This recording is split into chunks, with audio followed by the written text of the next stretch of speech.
Proper.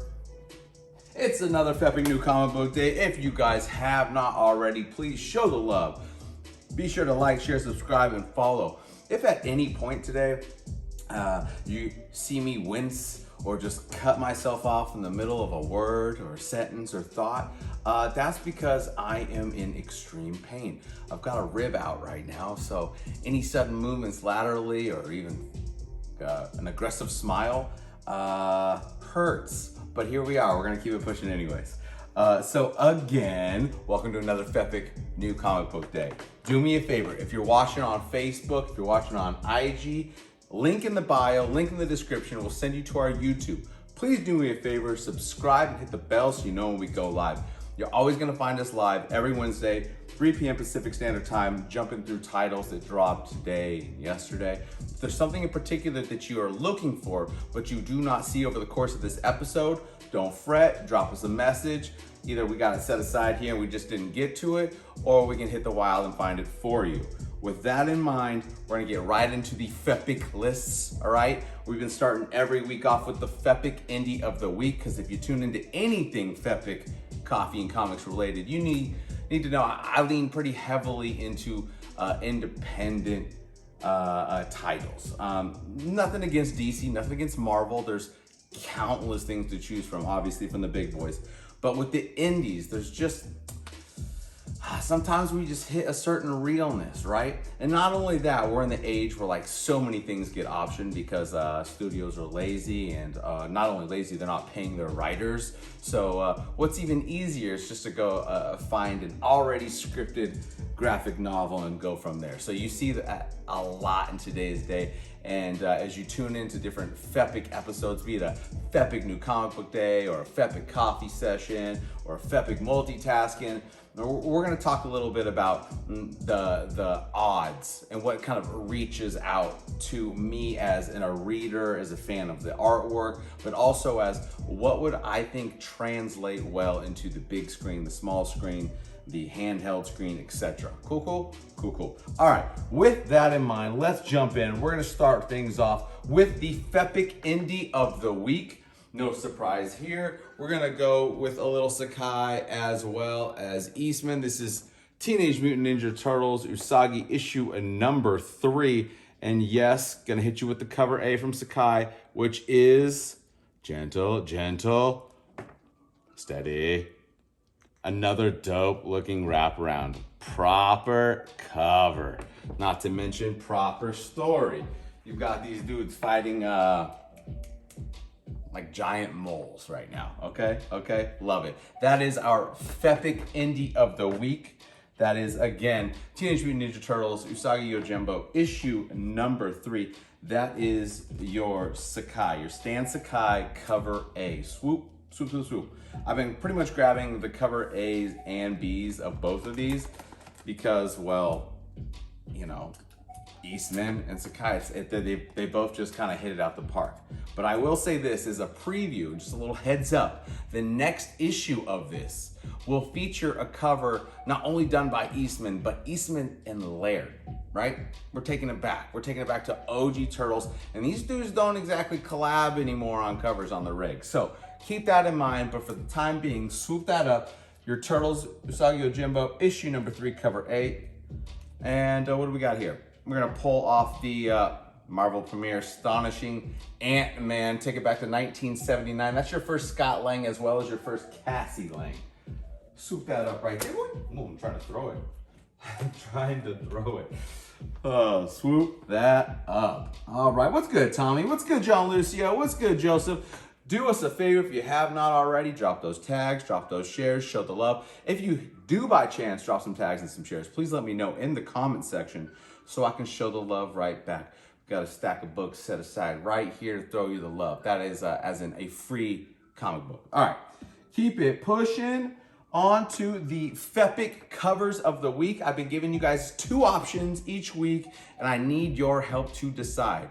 Usually it boils down to like 10 different covers, at which point then I try to get it to 2, and that's not always easy. Some weeks easier than others. This week, I feel like I did a pretty good job. It helped that it was a lighter week in general, not just from the big boys, but from the indies as well. But with that in mind, nice hoodie. I appreciate that. Coffee. Yeah, no coffee today for me because I don't need the extra heartbeats today with everything going on the rib side. Anyways, okay, here we go. FEPIC covers of the week. Again, there's 2 of them, so I need your help deciding in the comments, YouTube, Facebook, IG. Put it in the comments which to you hits harder. All right, here we go. Harley Quinn issue number 30. Harley Quinn issue number 30. And boy, I feel like her artwork kind of speaks for itself nowadays. But that is your Jenny Frison. That is your Jenny Frison variant. Cardstock, of course, because DC does it proper. That is Harley Quinn issue number 30, which I do jump in and out of from time to time. It is not one of my ongoing titles.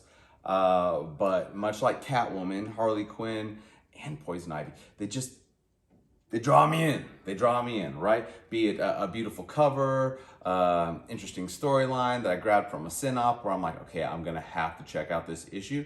Or sometimes it's just a continuation of a guest artist on a cardstock, which for me, a lot of times is for DC, Jenny Frison, Jen Bartel. Show them that love. Swoop that up. Harley Quinn issue number 30. It's your Jenny Frison. What am I pulling here? Black Panther issue number 1. This is not a facsimile. This is just a very sexy copy from 1977. This is your debut solo series for T'Challa, all right? Swoop that up. You let me know, okay? You let me know. Tommy, what's good? All right, before we jump into the second option for the cover of the week, I wanna know, what is your title or cover of the week? Put it in the comments. I wanna know, what were you most stoked about? It could be because of a storyline, something ongoing, or maybe something new, or maybe it's just a cover that you're like, I saw the preview of this from last week. I needed to get a copy of that. I wanna know what that book was for you this week. Put it in the comments. We'll go from there. Okay, next up, option number 2 for FEPIC covers of the week. It is kind of crazy. I did not have an indie thrown in there because there were some choices. But this week I wanted to kind of boil it down to the big boys, not just the big boys, the DC big boys. But this cover, I don't know, it just hits. It's beautiful. This is from Sebastian Fiumara. This is your Action Comics 1055 cover. But it goes. It's your Cyborg Soups, right? Your Cyborg Soups. Actually, kind of, when I first saw it, I thought maybe it was a Barron's cover, right? And I'm a big fan of Barron's as well. But, nope. All right. Not to mention, cover options aside, again, you guys choose Harley or Soups. Before I mess it up again, I'm just gonna say Sebastian or Frison. You tell me which would you prefer. But not only that, jump into action, guys. Like now that Soups is back and he's back on the main title, like Action Comics is a lot of fun right now. A lot of fun. If you guys have not jumped into the pages since the break or since things picked back up again, worth it. Okay, what we got here? She-Hulk, issue number 1, 1979. Swoop that up. Gorgeous little newsstand copy. There for $85. Okay. Keep it pushing. We're gonna keep it pushing. Next up on the FEPIC list, it is the FEPIC First, as in FEPIC First issue. This could be interchangeable this week. I had a tough time deciding between 2 books in the same spot, more or less. So they're interchangeable, but we're gonna start with the FEPIC First, as in FEPIC premiere issue of the week. And we're gonna go with Al Ewing, Kubert and crew. This is Fury, issue number 1. And that is your cover A. There was a couple actually dope variants, but the cover A stood out for me for multiple reasons. One of which, what is this? One of which is we're more or less, it's drawn out that we have our two Nick Furies, right? We have our Marvel Universe Nick Fury, we have our MCU Nick Fury. This wonderful book brings it all together. We find out how more or less they're related. And not just that, we also have, I believe, a first appearance in this book. We'll talk more about it on the next FEPIC coffee session, which is when we whip up some coffee, dive into a couple books that maybe dropped this week, this last week, maybe last century. I get to say those things now.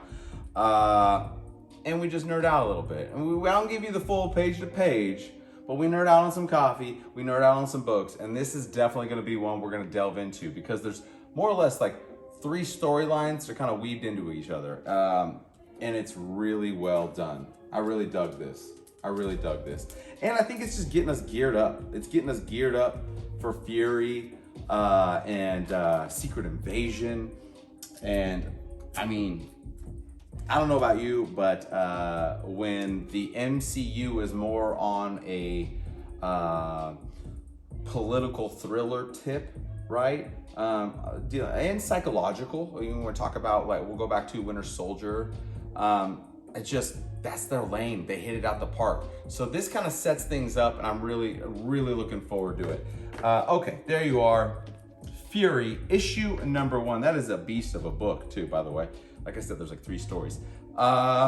Speaks for itself. Jessica Carpenter, Carpenter Andrews, her first solo. That is also from 1978. Gorgeous little newsstand copy. You can swoop that up for a 50 spot. Okay. What have we gotten through? We did our FEPIC Indie of the week. We laid out the 2 options for our FEPIC Indie covers of the week, our FEPIC Premiere of the week. So now let's slide into what I said it was kind of interchangeable this week, the FEPIC Premiere issue, as well as the the FEPIC first appearance of the week. All right, so with that, like I said, little interchangeable, but this week's FEPIC key of the week is gonna go to City Boy from Greg Pak, Min Hyuk Young, and Sunny Go, right? And this is tying in to Dawn of DC and the We Are Legends, which is basically introducing us to a nice handful of Asian-inspired superheroes, okay? We already have that introduction on Free Comic Book Day, right? We kind of got a glimpse of Vigil, City Boy, and Spirit, Spirit World.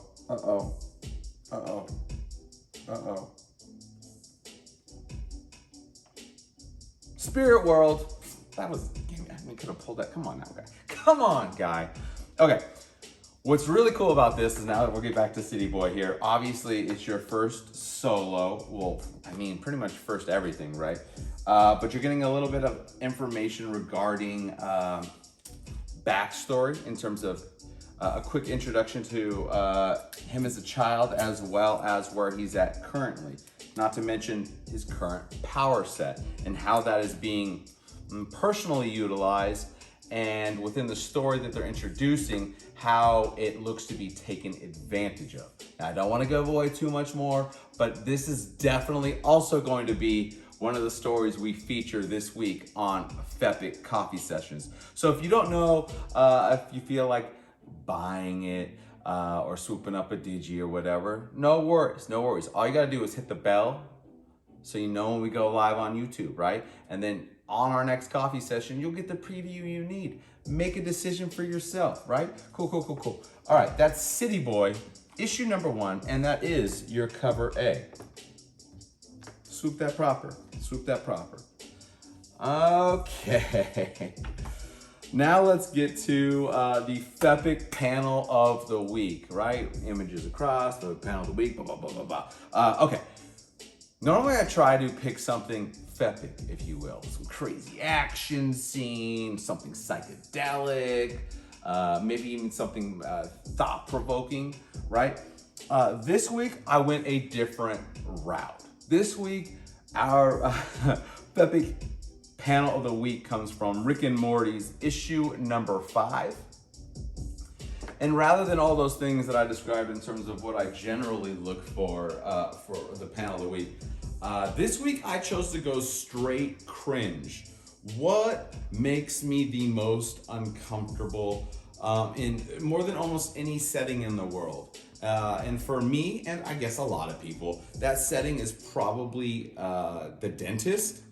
Cool. So with that in mind, I'm going to throw it out here. This is Mark Ellerby and Andrew Dahlhouse's work. This is our FEPIC panel of the week. And of course, what do you know? It's a full page and it is absolutely painful to even look at.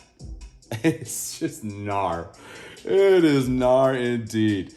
But I love it. I absolutely love it. And I wanted to throw up some contrast regarding our past FEPIC panels of the week, right? This is something that's just like, the teeth and the, like, I don't want to give away too much, but they're literally doing all this, and they say in the panel, like, without like painkillers, all this is happening without Novocaine or anesthesia. And if you've ever done anything dentist related or serious, no. That's like fucking with spiders for me. Nope. Pass. Hard pass. Unless we're in a garden. If we're outside, I will find a way to safely guide you to a place that you could be beneficial. But if we're inside and you be dropping on me out of nowhere, you're dead. I might scream too, but you're dead. Okay. There we go. Swoop that up. Rick and Morty, issue number 5. Always fun. Panel aside, always fun issue to issue. This is not something that you have to go from issue 1 to carry on. This is something you can jump into whenever you'd like and get wild when it suits you best. Cool? Swoop that up. Rick and Morty. Okay. Oh, we have made it through the FEPICs. We have made it through the FEPICs. Let's keep it pushing onto another title. This one was actually kind of crazy. This one was kind of crazy because it's been a little ups and downs. It's a little bit of ups and downs regarding just the storyline, the creative team, and the visual work. On that note, let me hit you with Thor, issue number 34, which is not only going to feature like 2 of my all-time favorites. You've got Doctor Doom. You've got Thanos. There's Hela involved. There's Odin involved. And there's also Thor's daughter. We also have a first appearance in this issue, which kind of a big deal, right?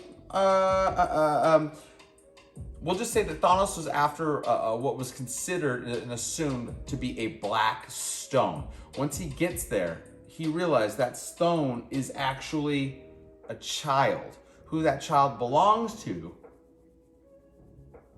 take a guess. Take a guess in the comments. Who's that child belong to? Okay, on top of that, can't stay but got you tagged and shared out. Hey man, I appreciate that. Welcome home. I see that you, when I was tuning into Ordinary Comics, shout out to Luther, you were saying how you just got off the boat. So welcome back, glad you're safe and sound.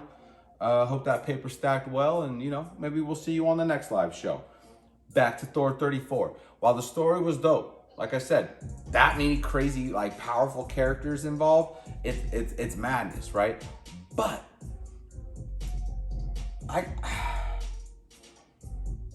Juan Gideon, Sergio Davila, and Sean Parsons handle all the interior work. I'm just not a fan. It did, for a story with that many power players, right? Visually, it just did not hit for me. It did not hit for me, which kind of bummed me out. Like I said, still really enjoyed the issue, but there's certain points of this where I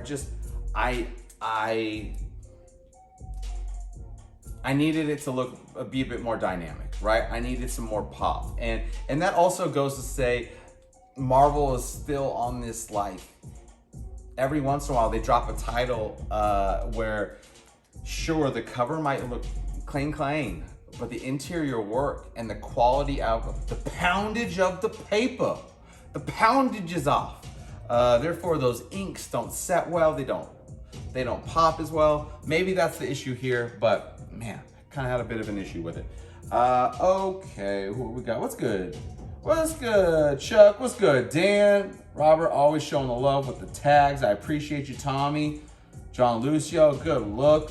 Joseph, always here for New Comic Book Day. Again, welcome. If you catch me in the middle of a wince or like just stopping in the middle of a sentence, it's because I have a rib out and it's all kinds of fun. It's so much fun. Okay, cool. With that in mind, let's go on to, let's go indie with it, shall we? Let's go indie with it. Let's go Dynamite. Let's go Dan Abnett and Pasquale Colano. This is Dynamite's Vampirella versus the Superpowers.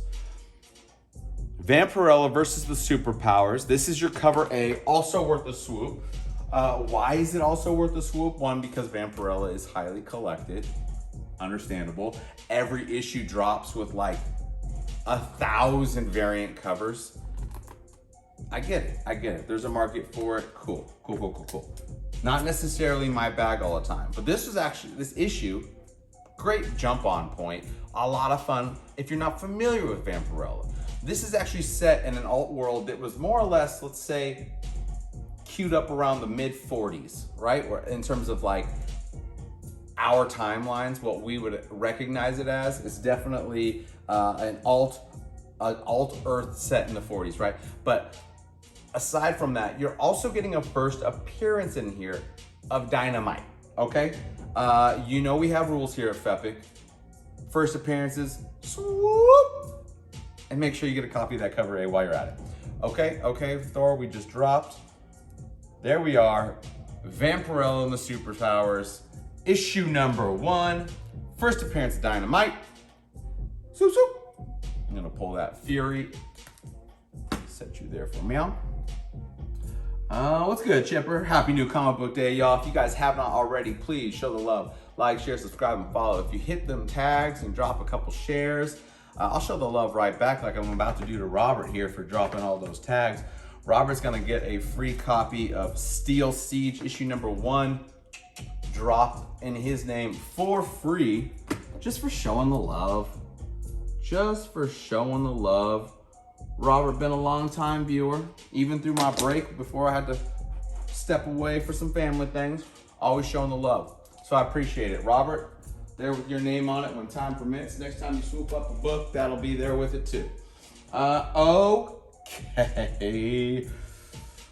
Next up, let's go with another first appearance this week. This time in the pages of DC. Let's go Joshua Williamson. Let's slide over to Dawn of DC's Green Arrow issue number 2. And in this, oh boy, we are introduced to where we going? Scorpio, there she is. Not Scorpio, Scorpion. And this is not the Scorpion that you would know, because this Scorpion, well, not Scorpion. Come on, guy. Different title. This is Troublemaker. You know, I read a lot of books really quickly. Sometimes they blend. And that doesn't always bode well, right? In terms of when I'm trying to up a story. This is one of those situations where, kind of like Marvel, cover pops, but the interior work just kind of lacks a certain like contrast and just, come on. Anyways, did I show you her? Did we get to that before I botched that name? You got your first appearance of Troublemaker. First appearance of Troublemaker, and she is just that. Soup that up. Green Arrow, issue number 2 from Joshua Williamson. First appearance. There's rules.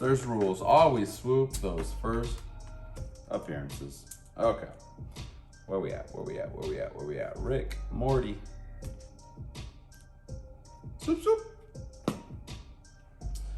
Okay, next up, an indie I told you guys to swoop up from the beginning. Why? Because it had potential. It had a certain endearment. Sure, it's because it's a sister protecting her brother who is more or less considered the golden one, right? The chosen one, if you will, right? Okay, this is Wes Craig's Kaya, and we are up to issue number 8, okay? Let me give you a quick little rundown once more.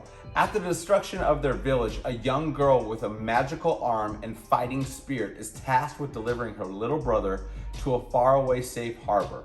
There, he's destined to discover the secrets to overthrowing the all-powerful empire that destroyed their home. This book, we're 8 issues in, continues to impress. The interior work, I know it says Wordy and Anwald, but I want to throw out their full names here. This is Jason Wordy and oh, you're not gonna give me. Oh, my bad. Wes Craig actually does the interior work as well. It's Wordy on the color. Okay. That is Kaya, issue number 8. And as suggested, since issue number 1, y'all should be picking this up. This has all kinds of potential to be optioned. It really does. This screams option me. I don't know so much if I'd like to see this as an ongoing. I think this would make a great feature. But you never know. There you go. Swoop it up. Kaya, issue number 8 from Wes Craig. And did I just drop that? I might be off on my little roundabouts here, but that's okay. Next up, I feel like we go through 1 or 2 of these a week. It's the facsimile of the week, y'all. Y'all should always be swooping this up because let's be honest, not all of us can afford the actual first prints of these beauties, right? That is your Iron Man issue number 1. The big premiere issue. And as always, what's most enjoyable about these facsimiles? Sure, the story, the dated art, yes. But for me, I dig all the ads, all the OG original ads that are still chilling in there. Swoop that up, we got a couple copies left. That's Invincible Iron Man, issue number 1, facsimile. Okay. Leaning that way did not do me any favors. Okay. I have talked endlessly about this universe, about the multiple titles that are tied into it, from obviously starting with Radiant Black. Well, technically starting with the Cowl back in 2014. Jump forward to 3 years ago, Radiant Black, Rogue Sun, Inferno Red, etc. Dead Lucky, all that good stuff. We are talking about the massive universe, and it's that time of year again for Supermassive. It's a standalone, it's a big boy, it's a square bound book, and it's got all kinds of madness going down in it. If you've been tuned into anything previously FEPIC, you definitely know in Radiant Black we've talked about how we've had a decision to be made. There are currently more or less 2 individuals who can possess the Radiant Black. This is gonna tie into more of that, as well as bring in a lot of those other characters we've already mentioned, Lucky, Inferno, etc. Please, if you guys have not jumped into the Massiverse, I'm telling you, you will greatly enjoy it. A lot of fun. Doesn't really matter where you jump in or which title you jump in with. I feel like once you start, you'll go from waiting to really wanting to swim in them deep waters because there's a lot to take in and it's worth it. It's worth it. Supermassive, and it is a supermassive book. That is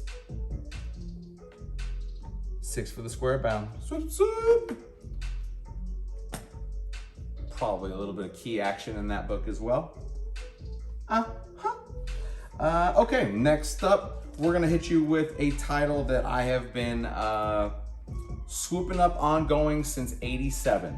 No, not the year, I'm talking about the number. I had to take a bit of a break from Nightwing. Grayson wasn't really my gig, but when Tom Taylor was brought in to helm Nightwing, oh baby, it has been swinging for the fences and connecting. Not only has this gentleman brought in multiple nominations and awards, again this year, Nightwing nominated for the best ongoing series, and it's there. It's there without a doubt. It's totally the nomination is warranted. We'll say that, okay? Swoop that up. Nightwing issue number 104. And if you have not tuned into the last couple of episodes of anything FEPIC related, you know that I've talked a little bit about how Nightwing is definitely tying into, obviously, Tom Taylor's now new run, as we just dropped issue number 1, the premiere issue of Teen Titans. So make it so, and let me know what you guys think, okay?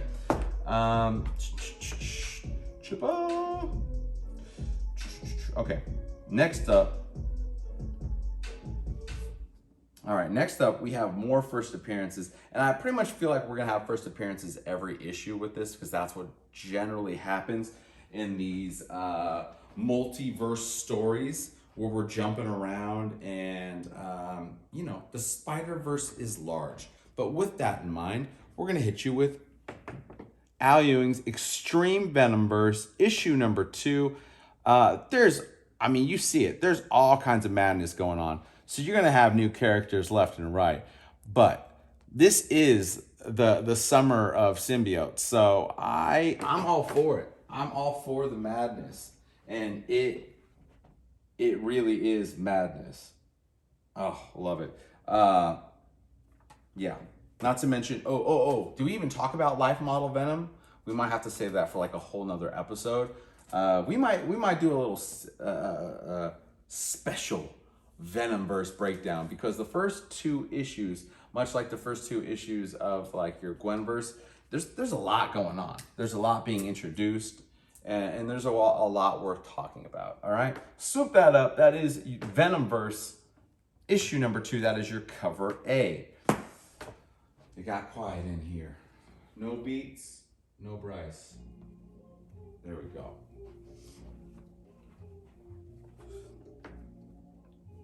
Okay.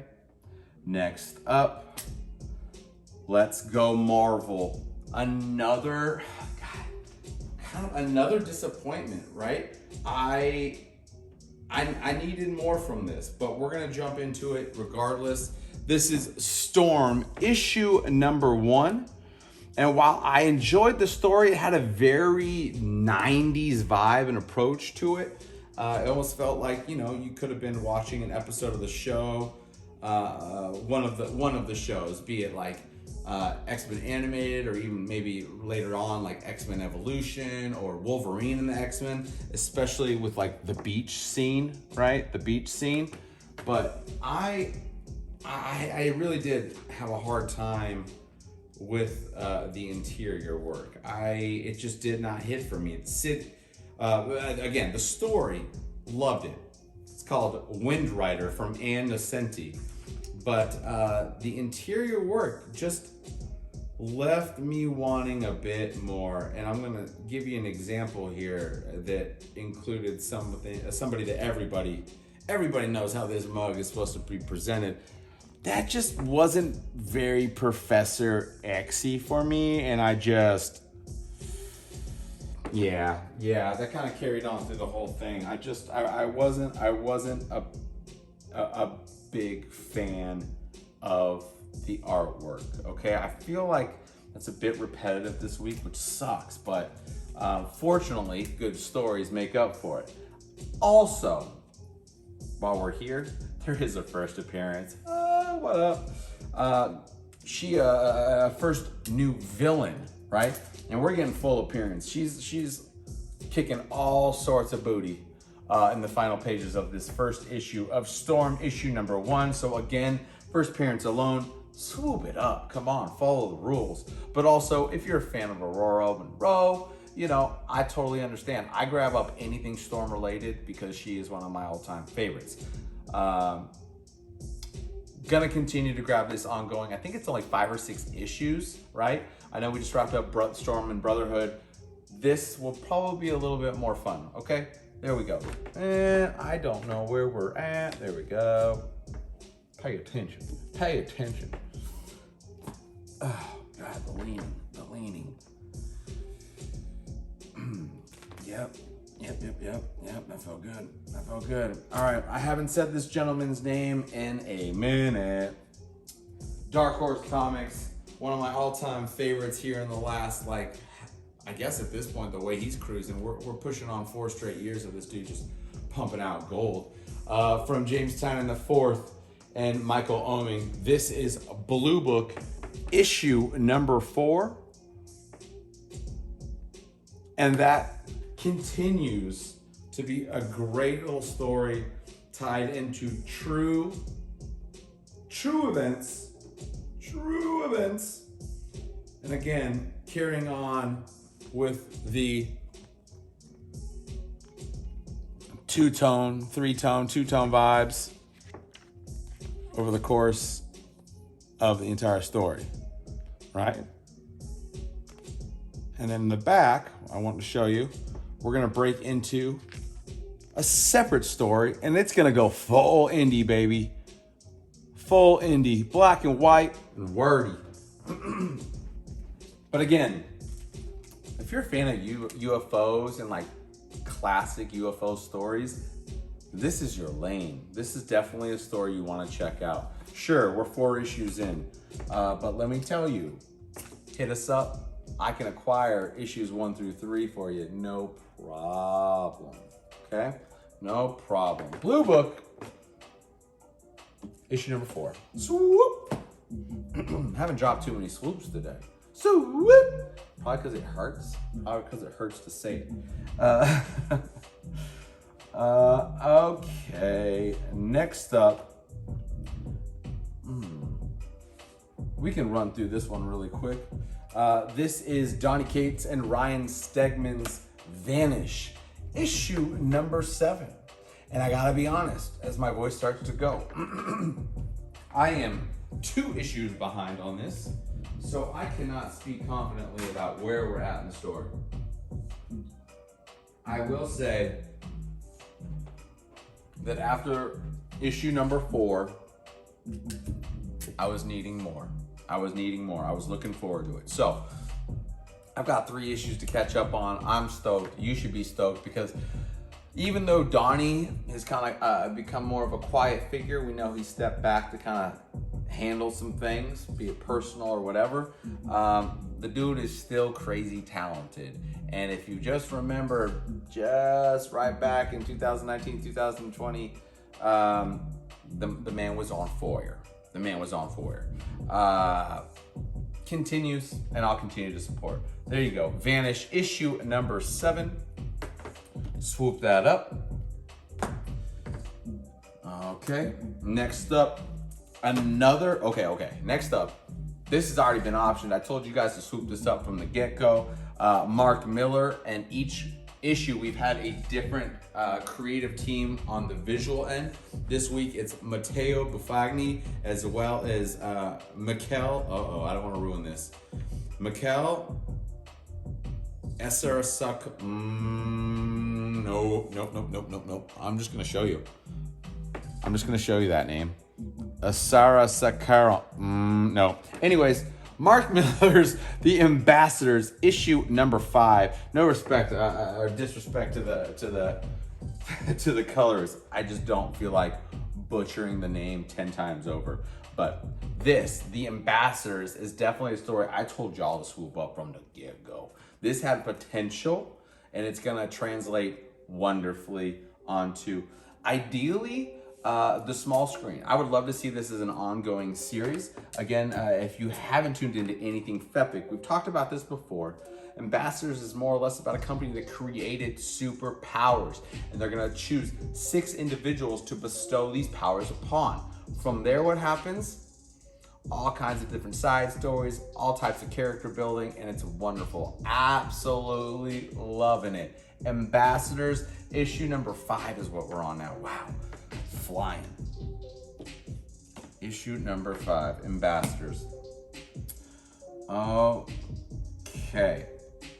And on that note, we will wrap up with another title that has been surprisingly a lot of fun, mainly because you can't take anything 2099 too seriously.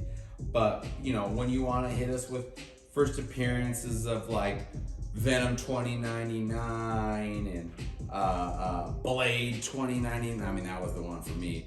And, you know, we're not a first appearance because we've already seen this gent, but he's back, y'all.